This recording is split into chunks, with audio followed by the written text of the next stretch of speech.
Bismillahirrahmanirrahim. Dengan sama-sama merenungkan tentang dosa-dosa kita di masa lalu, mari kita sama-sama tundukkan hati kita. Kita buang ego dan kesombongan kita. Coba kita sama-sama ingat-ingat kembali hari-hari yang pernah kita lalui dalam hidup, hari-hari yang pernah kita isi dengan perbuatan dosa-dosa besar dalam hidup kita. Semua kita adalah para pendosa. Semua kita adalah kotor. Semua kita adalah hina di hadapan Allah. Semua kita penuh dengan aib.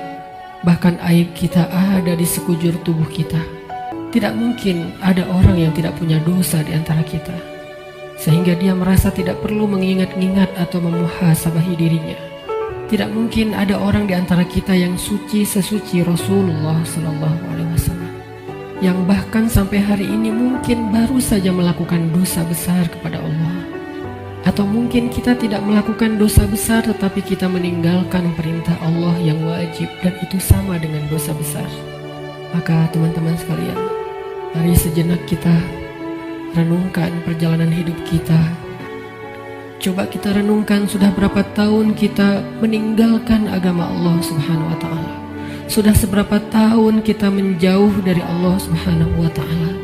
Sudah berapa tahun kita mengabaikan perintah dan larangan Allah Subhanahu wa Ta'ala. Sudah berapa tahun kita hidup hanya dengan pilihan kita sendiri, seolah-olah kita lebih tahu yang baik dan buruk daripada Allah Subhanahu wa Ta'ala. Coba renungkan perjalanan hidup kita. Apa yang telah menjadikan hidup kita berantakan selama ini? Hal apa yang telah menjadikan hati kita keras sehingga malas melaksanakan sholat? Hal apa yang telah menjadikan rezeki kita sulit dan bahkan menumpuk hutang selama ini?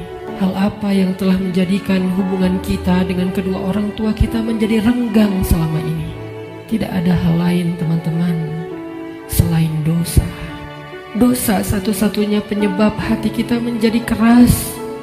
Dosa satu-satunya yang menjadikan rezeki kita sulit. Kalaupun kita mendapatkan penghasilan yang besar, tetapi kita tidak mendapatkan keberkahan.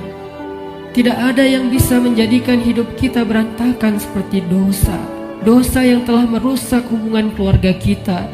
Dosa yang telah menjauhkan kita dari orang-orang solih. Dosa yang telah membuat kita larut dalam kesia-siaan hidup. Apakah kita merasa tidak punya dosa? Sungguh orang yang sedikit dosanya pasti mudah bagi dia untuk bisa menangis ketika sholat. Apakah kita mudah menangis ketika sholat? Tidak mungkin hubungan kita dengan Al-Quran menjadi renggang kecuali penyebabnya karena dosa. Cukuplah itu sebagai bukti, teman-teman, kalau kita adalah pendosa. Tidakkah kita sadar kita banyak dosa? Bahwa kita belum mampu benar-benar berbakti dan membalas semua jasa-jasa kedua orang tua kita. Tidak mungkin hubungan kita dengan orang tua menjadi buruk kecuali penyebabnya karena dosa. Maka teman-teman sekalian, jika semua yang tadi saya sebutkan terjadi dalam hidup kita, kita mudah bosan membaca Al-Quran, kita malas untuk mendirikan sholat, kita jarang ke masjid, kita tidak bisa menahan amarah kita, hubungan kita dengan orang tua tidak baik, nama Allah disebutkan, hati kita tidak berasa apapun, maka marilah teman-teman sekalian, kita akui saja dosa kita.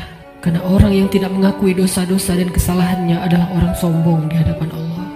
Akui saja kalau kita adalah pendosa yang takut jika suatu saat harus kembali kepada Allah, dan kita masih memikul dosa-dosa kita di punggung kita.